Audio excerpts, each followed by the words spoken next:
Amén y amén. Aleluya. Sin más preámbulo, damos la bienvenida a la predicadora que tenemos ahorita, a Princess Aria. Amén. Le vamos a dar un fuerte aplauso. Una servidora del Señor. Aleluya.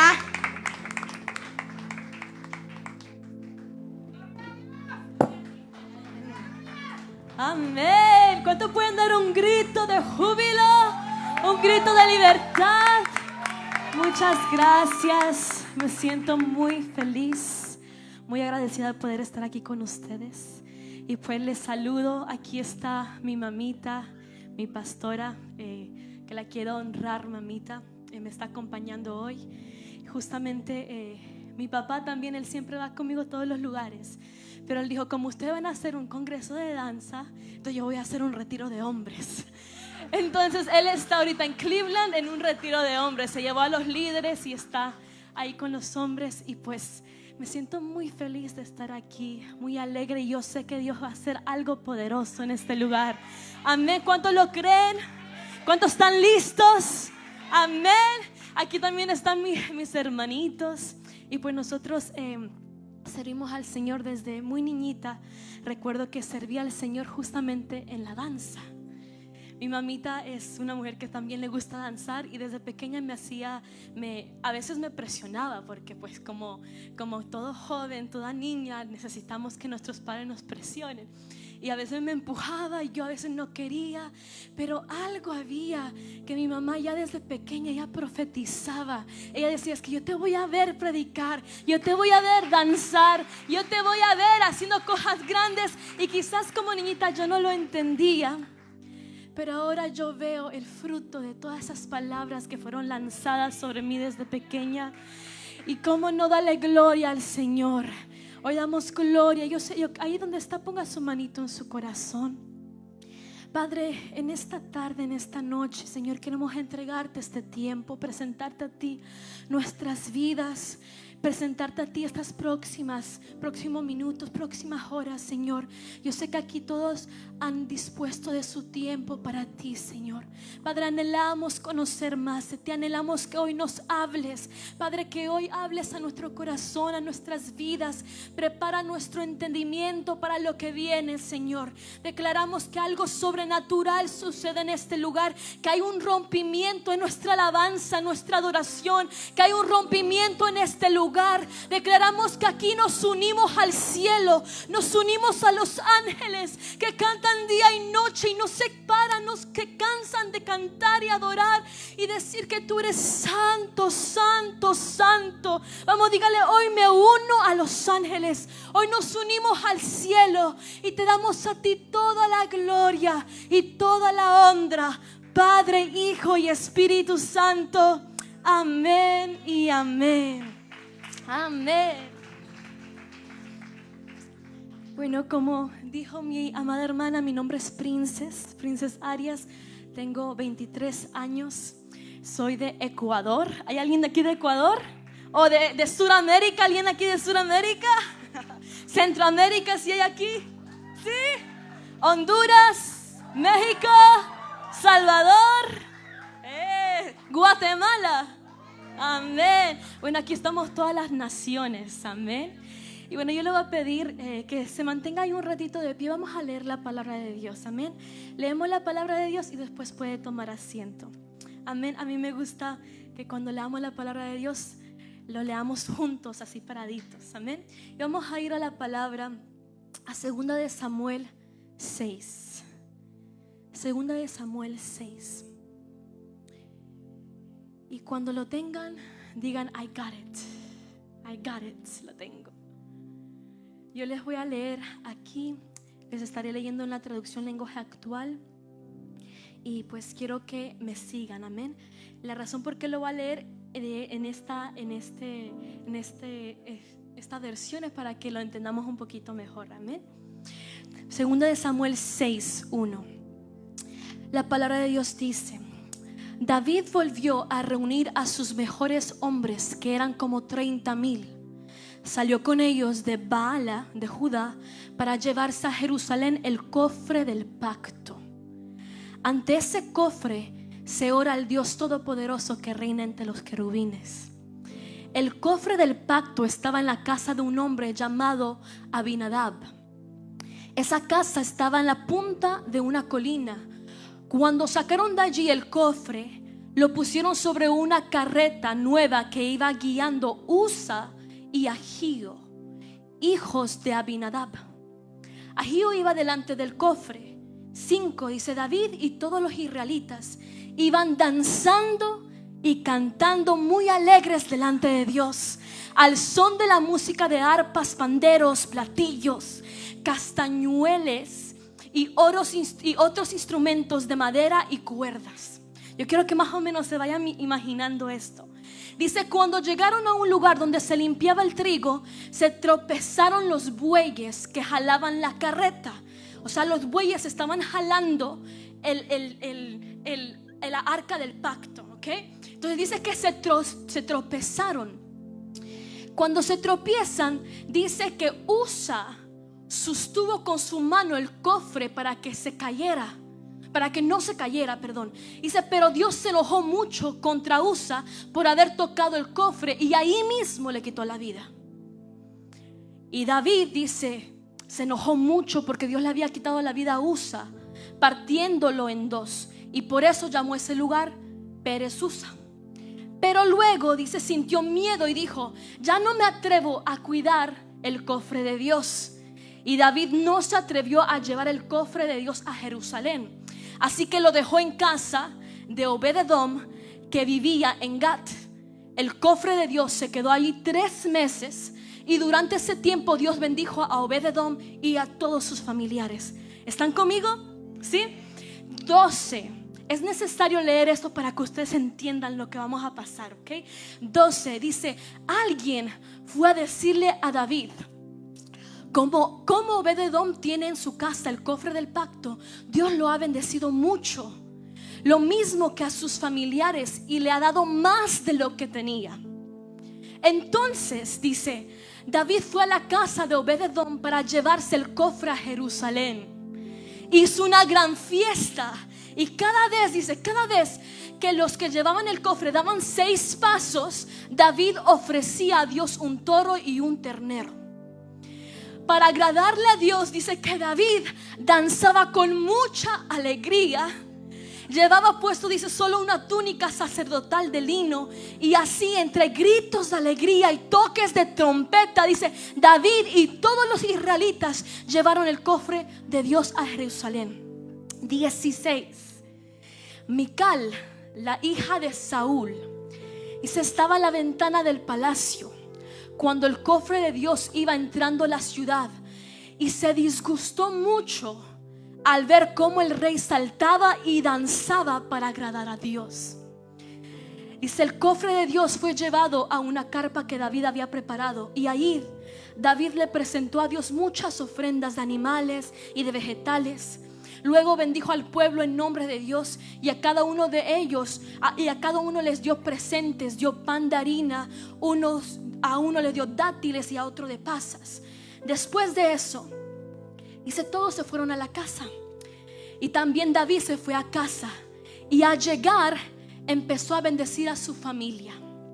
Pero Mical, la que la había visto, su esposa en ese tiempo, la que la había visto por la ventana, dice, pero Mical le dijo: hoy has hecho el ridículo. No te has portado a la altura de un rey. Con los saltos que dabas, hasta la última de tus sirvientas te vio el trasero.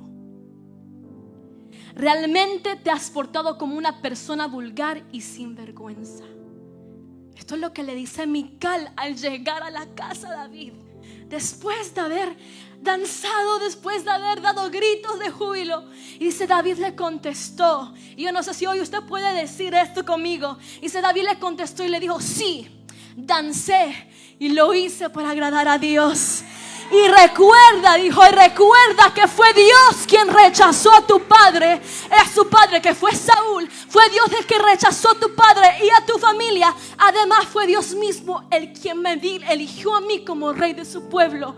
Y si a ti te parece, le dijo, que me rebajo, pues seguiré rebajándome. De aquí sale la famosa frase: me haré más vil delante de Jehová. Y dice: pero aún así, esas sirvientas que dices comprenderán porque lo hago y me honrarán. Y 23, y termina el capítulo así. Dice: y Dios castigó a Mical, por eso ella nunca tuvo hijos. Amén. Yo no sé si puede darle un aplauso a la palabra de Dios. Ahí donde estábamos a tomar asiento. Para mí era necesario leer todo ese capítulo. Yo podía haber escogido ciertas, pero era necesario leerlo. Como ustedes ven, en esta historia tenemos 4 protagonistas, 4 personas, y vemos 4 consecuencias diferentes y 4 comportamientos diferentes ante el mismo toque de Dios, ante la presencia de Dios. Vemos 4 diferentes resultados, 4 personajes diferentes. Y ahorita vamos a entrar a esos personajes uno por uno. Amén. Para que usted entienda, esta historia tiene que ver con el arca del pacto. El arca del pacto, muchos también lo han escuchado como el cofre de pacto, el cofre del pacto, el arca del testimonio o el arca de Jehová. Esta arca del pacto dice que era un cofre, pero no era cualquier cofre, sino que era un cofre santificado. Era un cofre que había sido hecho por los israelitas hace muchos años en la antigüedad por mandato de Jehová. Jehová había mandado a diseñar, a hacer este cofre, esta arca. Y dice que esta arca era hecho de madera, pero era revestido de oro por dentro y por fuera. Era algo muy hermoso y algo muy santo. Dice que incluso, para que ustedes me vayan entendiendo lo importante que era esta arca, este cofre, dice que los únicos que podían entrar al lugar santísimo, que era el lugar donde se mantenía el cofre, eran los sumos sacerdotes, y solo podían entrar una vez al año. Y dice que los sacerdotes, ellos entraban temblando. Entraban temblando y con temor, porque había el riesgo que al mirar el cofre ellos cayeran muertos. Entonces ellos se tenían que purificar antes de entrar al lugar santísimo. Y dice que el cofre era algo o sea, había instrucciones tan específicas que no cualquiera podía transportarlo, no cualquiera podía llevarlo. Los que lo llevaban eran los levitas. Y dice que ni los levitas podían tocar el cofre, porque tenían que tener unas varas, unos palos para no tocar, y eso iba por unos anillos, por unos aros, iba sostenido, y tenían que cargarlo así sin tocar el cofre. Sí, porque era santo. ¿Me están entendiendo? Amén. Entonces dice que este cofre, esta arca, tenía y contenía 3 cosas. Diga conmigo: 3 cosas. 3 cosas. Número 1, dice que el cofre tenía una jarra de oro. Y dentro de esta jarra de oro había maná, un pedazo de maná que Dios había diseñado para que nunca se pudra. Entonces el maná estaba ahí dentro de la jarra y nunca se podría, había durado por años, era santo. Y el maná, yo no sé usted si conoce lo que fue el maná representaba la provisión de Dios. El maná fue lo que Dios proveía todos los días, que llovía del cielo, y era algo que contenía todos los nutrientes para el pueblo de Israel. Ellos no tenían que comer nada más, sino que el maná era suficiente para que sus cuerpos se sostuvieran.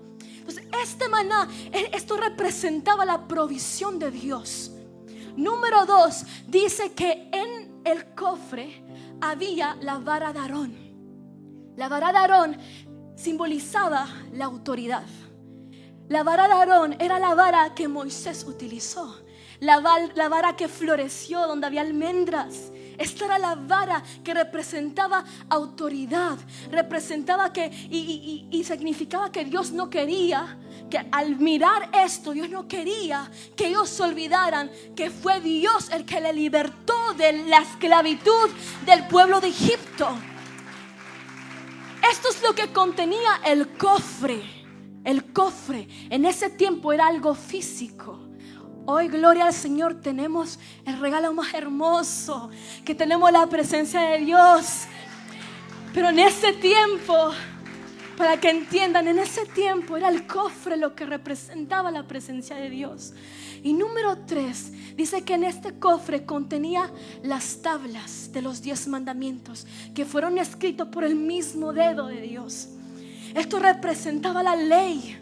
Esto representaba la ley, los mandamientos, lo que el Señor había mandado a sus hijos para que les vaya bien. Esto es lo que estaba en el cofre. Era algo santo. Era algo que no cualquiera podía tocar, no cualquiera podía ver, no cualquiera podía entrar al lugar santísimo a estar delante del cofre. Era algo santo, porque representaba la presencia de Dios. Y lo que yo no entiendo, escuchen esto, lo que yo no entiendo, y cuando leía y no entendía, y era mi pregunta, mi preocupación, no sé, lo que yo no entendía es cómo puede ser que algo tan especial como el cofre, como esto que fue el arca del pacto, haya sido descuidado por el pueblo de Israel. Dice que el rey Saúl, primer rey de Israel, el rey Saúl estuvo 30 años que se olvidó del arca, se olvidó del cofre y lo tuvo ahí en una esquina que se estaba acumulando el polvo. El rey Saúl, el que Dios había escogido en un tiempo para que se levantara como rey, se olvidó de aquel que le había dado esa posición como rey.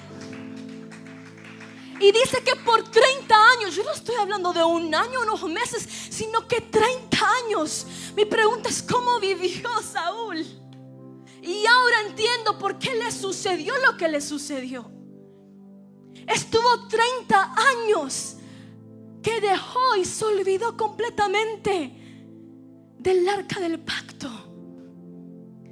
30 años haciendo lo que a él le daba la gana. Porque dice, y la Biblia lo dice, que Saúl era un hombre bien puesto, era fuerte, físicamente era de lindo parecer. Yo imagino que las personas le miraban y le miraban como un rey. Él tomó su posición como rey, estuvo cumpliendo las funciones como rey, pero se olvidó de lo más importante, de la presencia del Señor. Y yo no sé tú, pero hoy el Señor nos va a hablar. Porque yo creo que todos los que están aquí no estamos y no somos lo que éramos antes. No estamos en el mismo lugar que hace 2 años, que hace 3 años, que hace 5 años. Dios ha hecho algo en nuestras vidas. Y hoy Él te va a recordar quién fue el que te sacó, quién fue el que te libertó, quién fue el que te dio lo que tú hoy tienes. Fue Dios, fue nuestro creador. Amén. Es increíble, yo cuando leía eso, que 30 años, yo tengo 23 años y 30 años es más de lo que tengo. 30 años sin la presencia de Dios. Y es increíble porque ahora vamos a entrar a lo que acabamos de leer. Existen 4 personas después de Saúl. Sucede que por esos 30 años, ¿dónde estuvo el arca? El arca no estuvo ni en la casa de Saúl, sino que él lo mandó a un sacerdote, y este sacerdote se llamaba Abinadab. Diga conmigo, Abinadab. Y entramos con el primer protagonista, Abinadab. Abinadab era un sacerdote, pero sucede que Abinadab era un sacerdote que no supo cómo enseñar a sus hijos la importancia de la presencia de Dios. A tal punto que cuando David viene a reclamar, a decir, hoy me quiero llevar el arca de pacto, Abinadab lo dio y envió a sus hijos. Y los hijos, habían instrucciones dadas, si usted lee el Antiguo Testamento, instrucciones dadas que cómo se debía transportar, cómo se debía cargar el arca de pacto. Y dice que los hijos cogieron y les montaron en unos bueyes. Yo no sé usted, pero en ese tiempo eso era algo como cualquier otra carga. Los que cargaban los bueyes eran cualquier carga, algo pesado. Cogieron y lo montaron en unos bueyes. Primero ahí rompieron ya la instrucción del Señor que había sido dado, que tenían que ser levitas, que tenían que haberse purificado.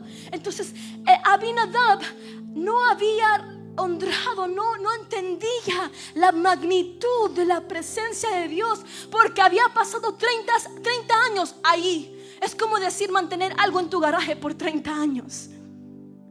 Y en esos 30 años, si usted lee la palabra, y yo busqué, si él tuvo el arca de pacto, algo tuvo que suceder en su casa. Y busqué y rebusqué. Y si usted ve a Abinadab, solo fue alguien que mantuvo allí escondido, mantuvo como guardando, como haciendo un favor de guardar el arca de pacto. Dice que Abinadab, los hijos, ellos deberían, si son hijos de sacerdotes, deberían haber sabido cómo era esto. Y por eso, por culpa, yo no le digo tanta culpa de su hijo Usa, sino por culpa del papá. Usa dice que de repente se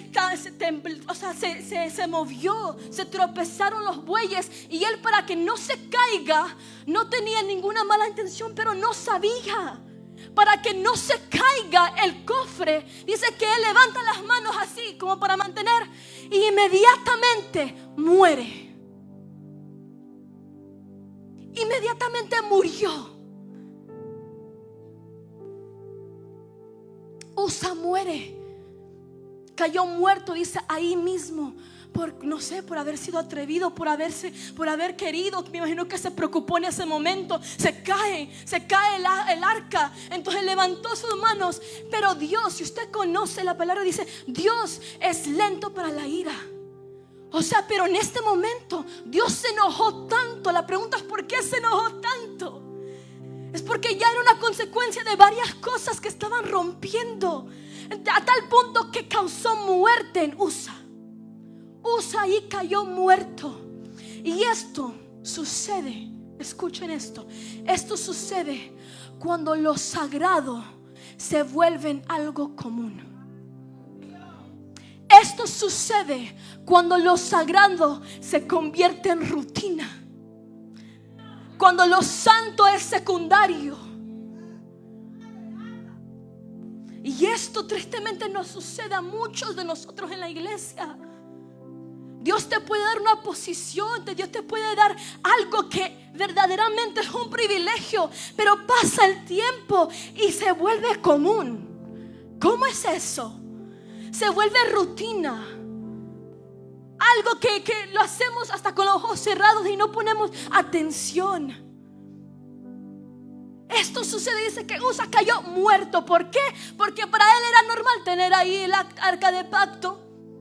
No había honra, no había respeto, estaba empolvado. Y Usa en ese momento muere. Cuando uno pierde el valor y pierde el respeto y la honra, aquel que nos rescató, aquel que nos libertó, aquel que nos salvó, aquel que nos dio una nueva vida, aquel que nos dio propósito, sentido de vida. Cuando alguien se olvida, pierde el respeto, la consecuencia es la muerte. Entonces tú te preguntas: ¿por qué me siento así? ¿Por qué me siento triste? Porque ya no tengo ganas. En un momento se convirtió en rutina, común. Ya no lo ves de la misma manera. Y por eso la palabra dice: no tienes que conformarte, sino que renueva tu entendimiento, para que así puedas comprobar la voluntad de Dios, que es buena, es agradable y es perfecta. Queremos más, queremos algo bueno, algo perfecto, algo agradable. Dicen: renueva tu entendimiento. No te conformes. Dice que lo bueno es enemigo de lo excelente. Y hay mucha gente que se conforma con lo bueno y nunca alcanzarán lo excelente.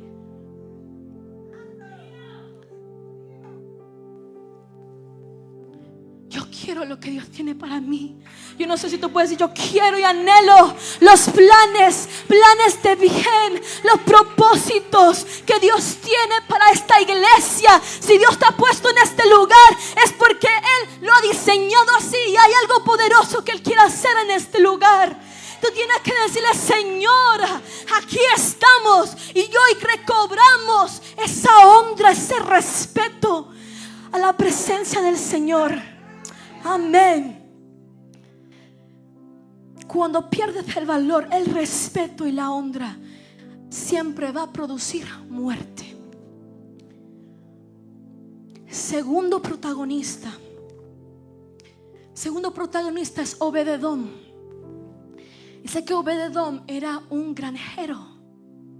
Obed-Edom dice que supuestamente no tenía el mismo conocimiento como el sacerdote Abinadab. Él no tenía el mismo conocimiento.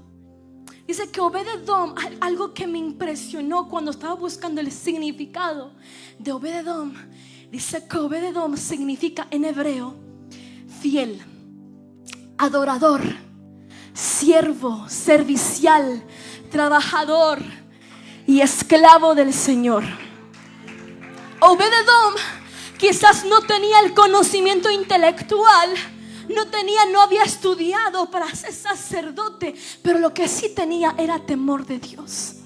Él tenía temor de Dios. Y si usted lee Primera de Crónicas, ahí está Obed-Edom. Y dice que Obed-Edom, él tocaba el arpa.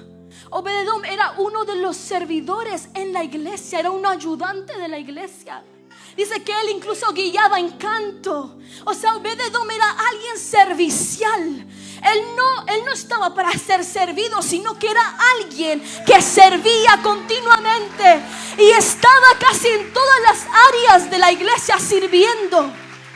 Dice Obed-Edom, dice que David se asustó cuando vio que Usa cayó muerto. Entonces él dijo: no, yo no me puedo llevar el arca. Y ahí decidieron que Obed-Edom debería llevarse el arca. Y Obed-Edom recibió el arca en su casa. Y en tan solo 3 meses, lo que en 30 años no sucedió con Abinadab, en 3 meses, escuchen, en 3 meses dice que la casa de Obed-Edom fue bendita y fueron bendecidos. De repente las vacas empezaron a dar más leche de lo que daban antes. De repente se empezaron a reproducir el ganado. Hubo bendición en casa de Obed-Edom. Obed-Edom, yo no sé usted, pero Obed-Edom, lo que en un lugar despreciaron, él lo tomó. Y hoy te vengo a decir que la gloria de Dios que despreciaron muchos sacerdotes, muchos ministros, muchos incluso danzarinas que han despreciado la gloria de Dios, hoy te va a bendecir a ti, a tu casa, a tus generaciones, a tus hijos. Declaramos que hay una atmósfera de alabanza, de honra, una atmósfera de respeto a la presencia del Señor. Yo no sé si puedes dar un grito, un aleluya. Aleluya. Algo poderoso va a suceder en este lugar. Lo que otros han despreciado, Señor, aquí lo anhelamos. Lo que otros, Señor, han deshonrado, aquí lo anhelamos. Aquí anhelamos tu presencia, anhelamos tu provisión, anhelamos tu autoridad. Aquí se anhela tu presencia, Señor. Hay mucha gente que se ha acostumbrado a ver la provisión, el maná, todos los días. El maná en casa, la provisión, nunca nos hace falta el alimento. Y se vuelve común. No nos damos cuenta que la nevera está llena, que no nos falta que vestir, que salimos, vemos accidentes y Dios nos cubre. Ese es Dios. Él se merece la gloria, Él se merece la honra, Él se merece todo el poder y la autoridad. Aleluya.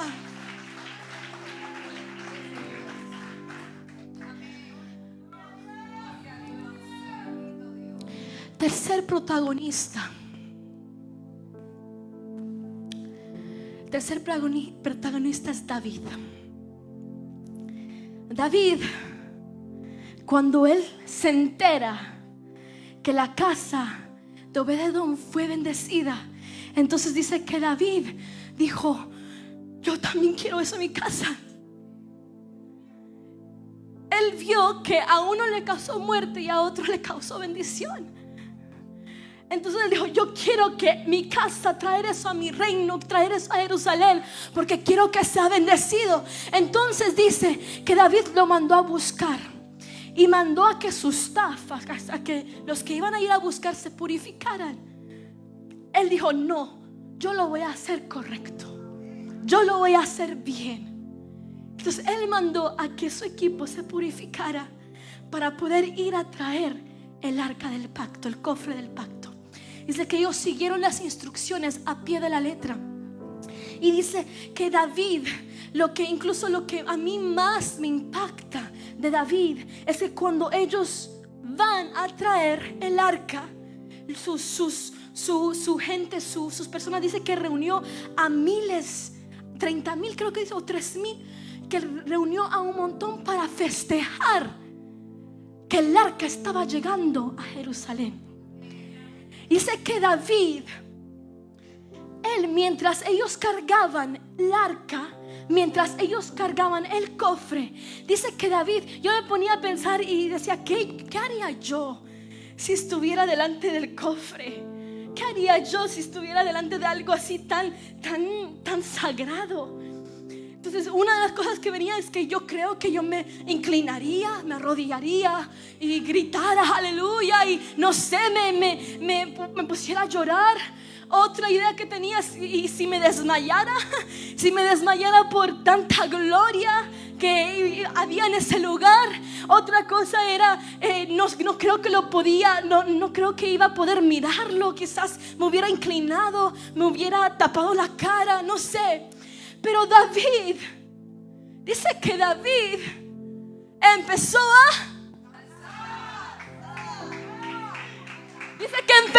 danzar. Mientras ellos iban llevando el cofre, él empezó a danzar, a alabar, a remolinear, empezó a dar gritos de júbilo. Dice que él danzó.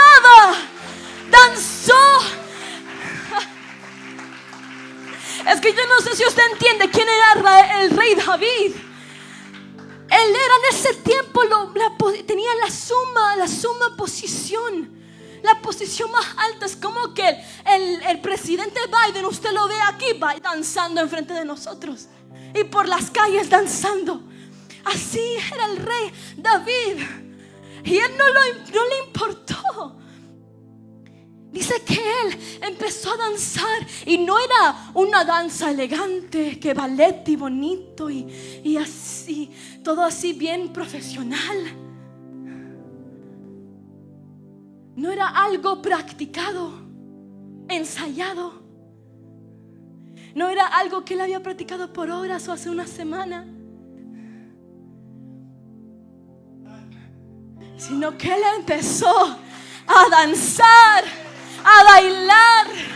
Dice la palabra que él bailó delante de la presencia del Señor.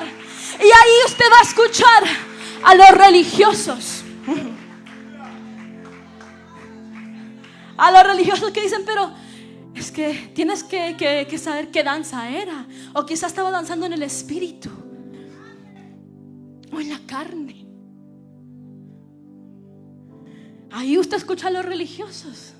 Hoy en día son los mismos cristianos que atacan a los que danzan.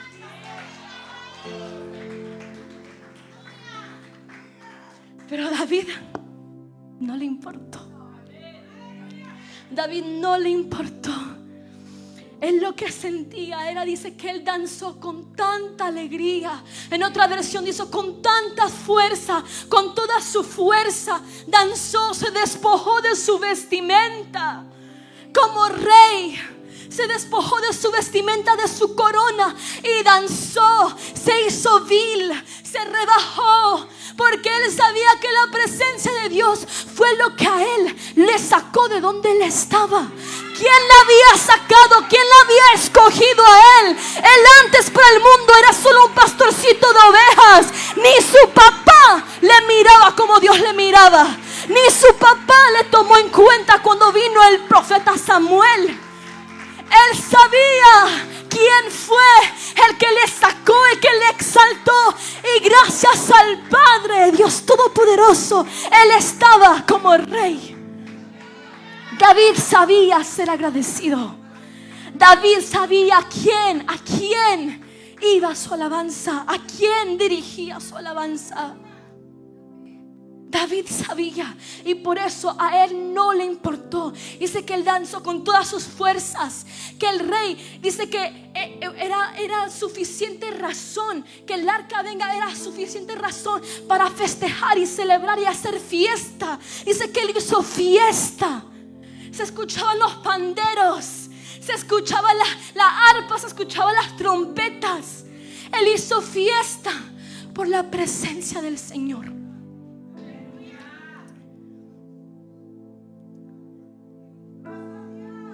Cuatro. Ahí estuvo una religiosa que miró por la ventana, y yo me imagino cómo ella escuchó sonido afuera, que la gente estaba gritando, o que las personas estaban haciendo sonidos, gritos, trompetas, y se asomó, dice la palabra, que se asomó por la ventana. Mical era hija de Saúl.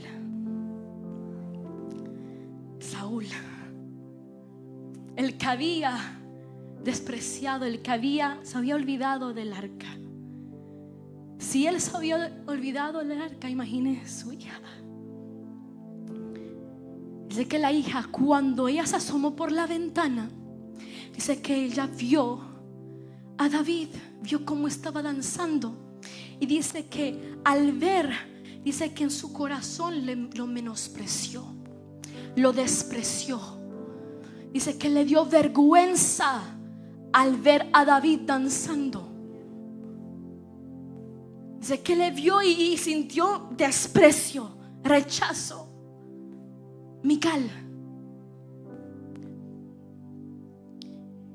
Y dice, les voy a leer nuevamente lo que sucedió. Dice, Mical le dijo, cuando David, imagínense, David viene con tanta alegría, viene con tanto gozo, acaba de traer el arca de pacto a Jerusalén. O sea, David estaba gozoso, y es más, llegaba a la casa para bendecir a su familia. Y dice que David llega y Mical le estaba esperando. Mical le estaba esperando y le dice, hoy has hecho el ridículo.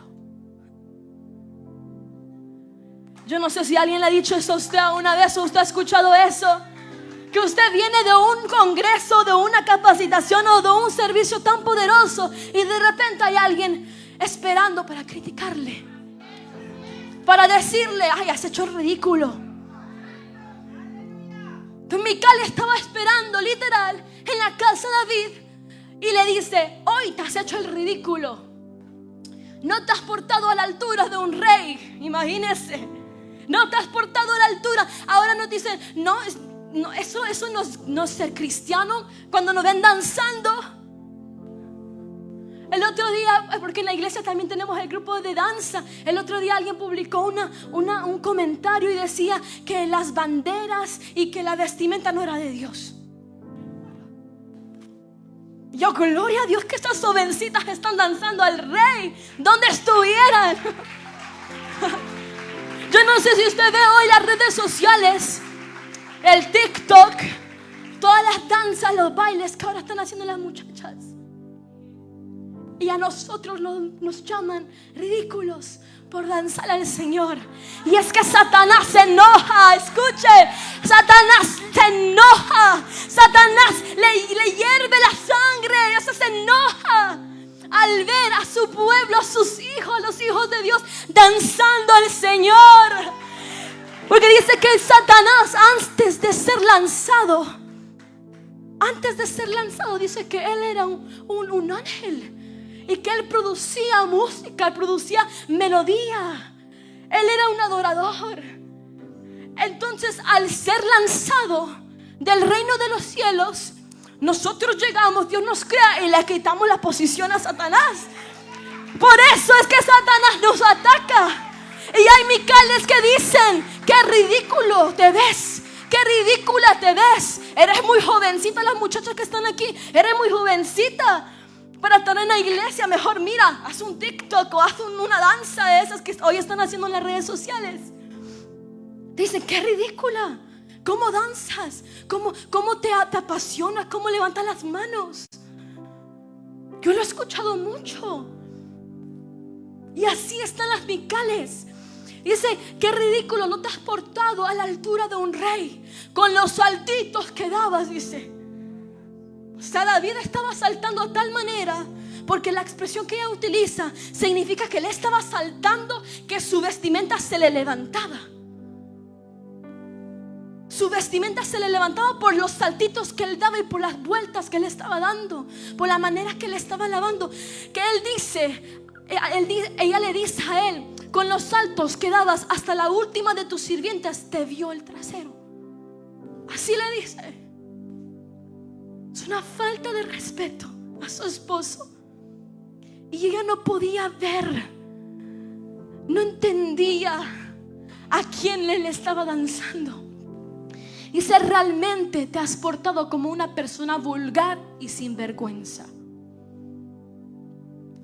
David le contestó, y esto va a ser nuestra contestación en esta tarde, en esta noche. Dice, David le contestó, sí, dancé y lo hice para agradar a Dios.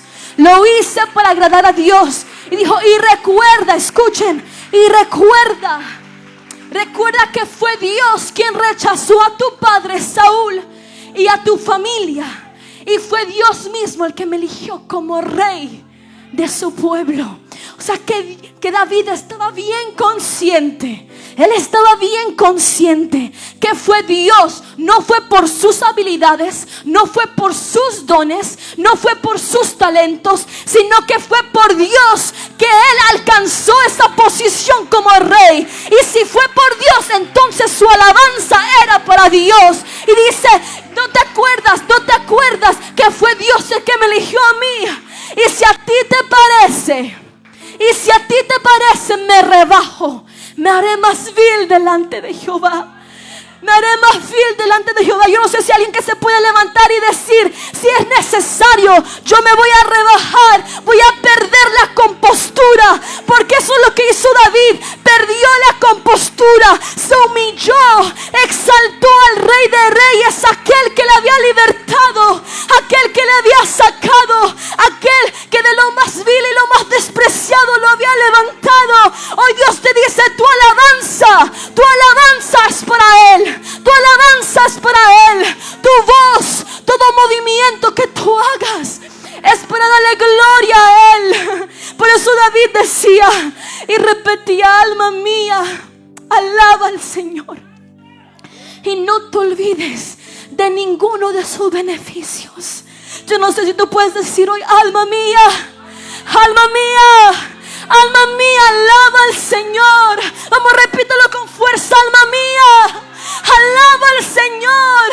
No te olvides, recuerda, trae a memoria que fue Él que te rescató. Si tú estás aquí, fue gracias a Él. Gracias que Él utilizó a alguien para traerte a su camino. Él se merece la gloria, Él se merece la honra. Hoy como David, levantamos nuestra alabanza. Vamos, diga, levanto mi alabanza. Levantamos nuestra alabanza a ti, Señor. Oh, aleluya, aleluya. Vamos, grite, aleluya, aleluya. Vamos, algo tiene que suceder en este lugar. Hay un rompimiento en tu alabanza, un rompimiento en tu alabanza. Vamos, alguien aquí que esté agradecido con el Señor, que pueda mover sus manos, que pueda mover sus pies y darle gloria al Señor. Decirle, te exaltamos, te exaltamos. Oh Espíritu Santo, aquí hay gente que valora, que honra tu presencia. Aquí hay personas que aman tu presencia. Que si es necesario que nos critiquen, que hablen mal de nosotros, que critiquen nuestra alabanza, Padre, no nos importa. Vamos, dígale, no me importa. Lo que me importa es agradarte a ti.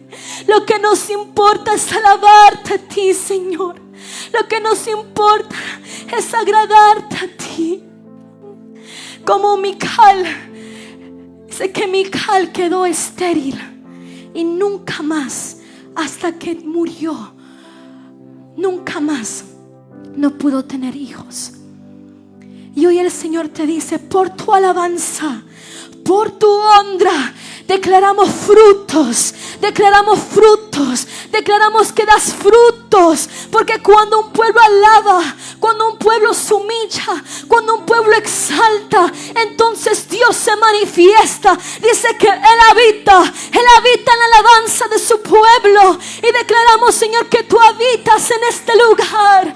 Tú habitas en la alabanza de tu pueblo. Tú habitas en este lugar, Señor. Vamos, dale gloria, dale gloria, dale gloria. Te damos gloria, Señor. Gloria a ti.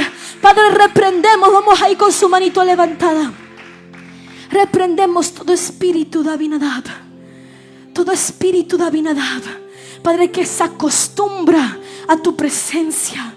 Padre, que se convierte en algo común, en algo rutinario, en algo normal. Padre, declaramos que aquí no hay Abinadabs. Señor, que aquí hay hombres de Dios. Aquí hay hombres de Dios. Padre, que lo que el mundo desprecia aquí se valora. Lo que el mundo desprecia aquí se honra. Lo que el mundo desprecia, Padre, aquí amamos, lo abrazamos y anhelamos más. Vamos, dígalo, anhelamos más. Anhelamos más. En el nombre de Jesús, Padre, bendecimos este tiempo.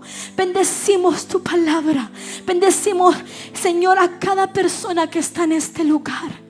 Padre, que hoy, Señor, todos podamos ser testigos de tu gloria. Y que esta palabra, Señor, Padre, penetre en nuestros corazones y tome vida. Tome vida en el nombre de Jesús. Declaramos que como David, aquí se levantan los verdaderos adoradores en espíritu y en verdad. Padre, en el nombre de Jesús, te damos gracias, Padre. Vamos, dígale gracias, Padre. Gracias. Te damos a ti toda la gloria y te damos a ti toda la honra, Padre, Hijo y Espíritu Santo. Amén y amén. Amén.